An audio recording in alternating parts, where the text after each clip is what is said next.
ವಿಶ್ವವಿಖ್ಯಾತ ಮೈಸೂರು ದಸರಾ 2025ರ ಅಂಗವಾಗಿ ಮಹಾರಾಜ ಕಾಲೇಜು ಮೈದಾನದಲ್ಲಿ ರುಚಿಯೊಂದಿಗೆ ಸ್ವಚ್ಛತೆಯ ಸಿರಿ ಎಂಬ ಧ್ಯೇಯ ವಾಕ್ಯದೊಂದಿಗೆ ಜನಪ್ರಿಯ ಆಹಾರ ಮೇಳವನ್ನು ಆಯೋಜಿಸಲಾಗಿದ್ದು, ಮಾನ್ಯ ಮುಖ್ಯಮಂತ್ರಿಗಳಾದ ಸಿದ್ದರಾಮಯ್ಯ ಹಾಗೂ ಆಹಾರ ನಾಗರಿಕ ಸರಬರಾಜು ಮತ್ತು ಗ್ರಾಹಕ ವ್ಯವಹಾರಗಳ ಸಚಿವರಾದ ಕೆಎಚ್ ಮುನಿಯಪ್ಪ ಅವರು ಉದ್ಘಾಟಿಸಿದರು. ನಂತರ ಮಾತನಾಡಿದ ಸಚಿವರು, ಯುಪಿಎ ಅವಧಿಯ ಸರ್ಕಾರದಲ್ಲಿ ಅಂದಿನ ಪ್ರಧಾನಮಂತ್ರಿ ಮನಮೋಹನ್ ಸಿಂಗ್ ರವರ ನೇತೃತ್ವದಲ್ಲಿ ಆಹಾರ ಭದ್ರತೆ ಕಾಯ್ದೆಯನ್ನು ಜಾರಿಗೆ ತರಲಾಯಿತು.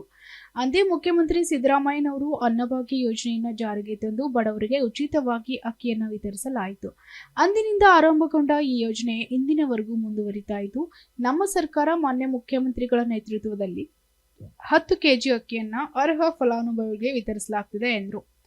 ನಮ್ಮ ಆಹಾರ ಪದ್ಧತಿಗಳು ವಿಶೇಷ ಹಾಗೂ ವಿಭಿನ್ನವಾಗಿರುವುದರಿಂದ ಜನರಿಗೆ ಈ ದಸರಾ ಹಬ್ಬದ ಆಹಾರದ ಮೇಳದಲ್ಲಿ ಸವಿಯಲು ತಿಳಿಸಿದರು. ಈ ಮೇಳದಲ್ಲಿ ಒಟ್ಟು 160ಕ್ಕೂ ಹೆಚ್ಚು ಮಳಿಗೆಗಳು ತೆರೆದಿದ್ದು, ಅವುಗಳಲ್ಲಿ 121 ಸಸ್ಯಾಹಾರಿಗಳು ಹಾಗೂ 39 ಮಾಂಸಾಹಾರಿ ಮಳಿಗೆಗಳಿವೆ.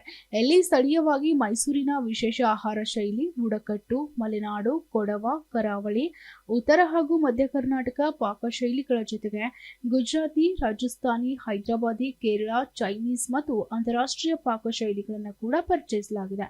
ಈ ಮೇಳವು ಪ್ರವಾಸಿಗರು ಮತ್ತು ಸಾರ್ವಜನಿಕರಿಗೆ ಕುಟುಂಬ ಸಮೇತ ಭೇಟಿ ನೀಡಿ ವಿವಿಧ ಶೈಲಿಯ ಆಹಾರ ಪದ್ಧತಿಗಳು ಪರಿಚಯ ಪಡೆದು ತಮಗೆ ಇಷ್ಟವಾದ ಭೋಜನಗಳನ್ನ ಸವಿಯಲು ಒಂದು ಅಪೂರ್ವ ಅವಕಾಶವನ್ನು ಒದಗಿಸುತ್ತದೆ.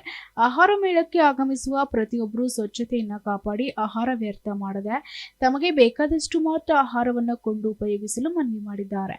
ಕಾರ್ಯಕ್ರಮದಲ್ಲಿ ಸಚಿವರಾದ ಕೆಜೆ ಜಾರ್ಜ್, ಶಾಸಕರಾದ ರವಿಶಂಕರ್, ಉಮೇಶ್, ರಮೇಶ್ ಬಂಡಿ, ಸಿದ್ದೇಗೌಡ, ಡಾಕ್ಟರ್ ತಿಮ್ಮಯ್ಯ, ಜಿಲ್ಲಾಧಿಕಾರಿ ಲಕ್ಷ್ಮೀಕಾಂತ್ ರೆಡ್ಡಿ, ಸಚಿವರ ಆಪ್ತರ ಕಾರ್ಯದರ್ಶಿ ಡಾಕ್ಟರ್ ನಟರಾಜ್ ಹಾಗೂ ಜಂಟಿ ಉಪನಿರ್ದೇಶಕರಾದ ವೆಂಕಟಸ್ವಾಮಿ ಅಧಿಕಾರಿಗಳು ಉಪಸ್ಥಿತರಿದ್ದರು. Bureau report, SSV news, Mysuru.